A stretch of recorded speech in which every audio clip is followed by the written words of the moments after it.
especially since we first came in as a freshman class in 1994. You guys will remember this. We were populists. We were conservative / populists, and were very reluctant about going to war. And we saw this divide in the Republican Party between sort of the old guard, the sort of Reagan guard, and also the isolationist / populist guard play out in the debate that John just talked about. Let's run it. How many people live in Iran, by the way? I don't know the population. At all? No, I don't know the population. You don't know the population of the country you seek to topple?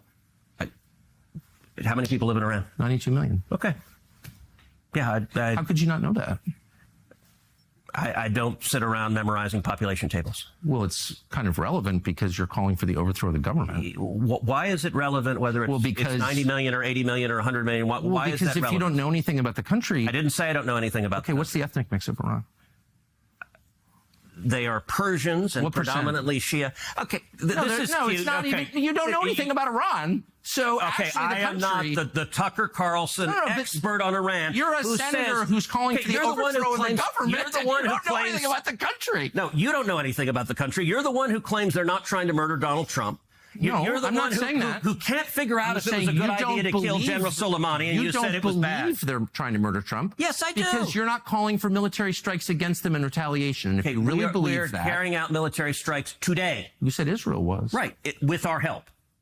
I said we. Israel is leading them, but we're supporting them. Well, you're breaking news here because the U.S. government last night denied, the National Security Council spokesman Alex Pfeiffer denied on behalf of Trump that we were acting on Israel's behalf in any offensive capacity. No, we're not bombing them. Israel's bombing them. You just said we were. We are supporting Israel. High stakes. You're a senator. If you're saying the United States government is at war with Iran right now, people are listening. Okay.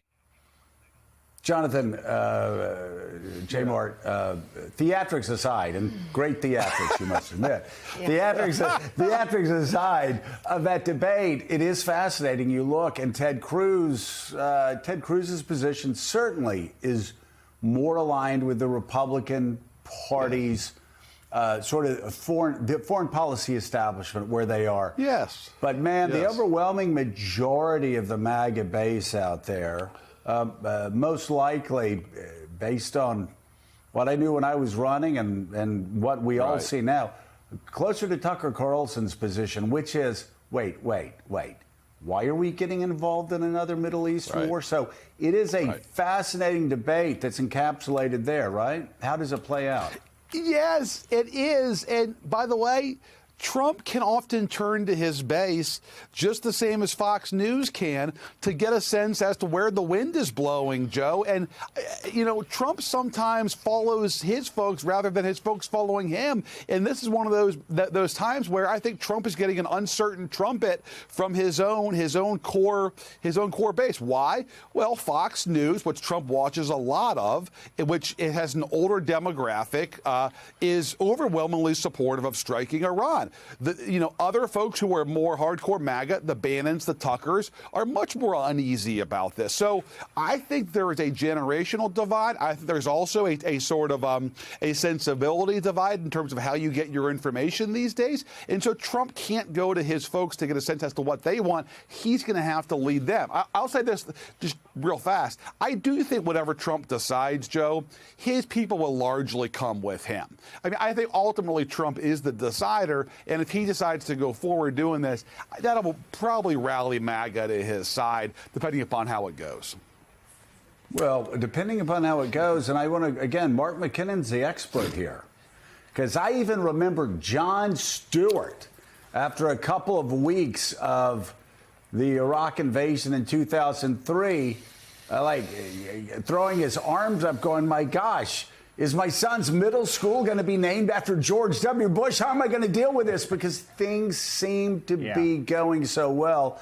It turned into a nightmare pretty quickly. Even the first Iraq war, George H.W. Bush ended up being a one-term president. We can see what happened with Joe Biden. 65% of Americans said we want out of Afghanistan.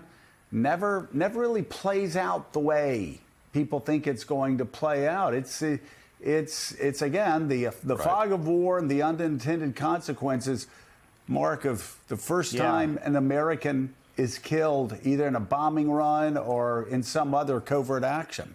Yeah, depending on how it goes, is doing a lot of work there, Jonathan. I remind folks who have a distorted memory of the Iraq War, and most of us do. It was a long time ago, and lots happened. But remember, 99 senators, 99, including 45, 50 Democrats, voted for the invasion of Iraq. So, at the time, there was a lot more support for that action than even this one right now. So, the unintended consequences are really what shapes a political legacy. All right, political strategist Mark McKinnon, thank you. And Politics Bureau. Wait, Jay Mart had a follow-up. Go ahead, Jay Mart. Yeah, just real fast. Look, I think Trump, because of who he is, Joe, if it doesn't go well, would abandon his own policy and pretend like he never called for strikes in the first place. So Trump is flexible in ways that Bush was not. That's number one. Number two, guys, I do think Trump has a hold on, a third of this country, the core of his base that even Bush never had. It's a different scenario given Trump's cult of personality following, that some of these folks are never going to walk away from him, no matter what he does from foreign policy, domestic, or anything else. We also, though, point. we keep talking about Iraq. We should also talk, Mika, about North Korea and what happened when he kept talking about Rocket Man and kept attacking North Korea and its leader, and ended up doing a deal with him. A deal that many people thought was not a good deal. Right. But again, this is the one area that we've seen where using military force, he is a conservative with a small c in this one area. Politics Bureau Chief and Senior Political Columnist Jonathan Martin, thank you very much for joining us this morning. His latest piece is entitled Sleepless in Boston, Governors and Canadian Premiers Share Their Pain, is available to read now.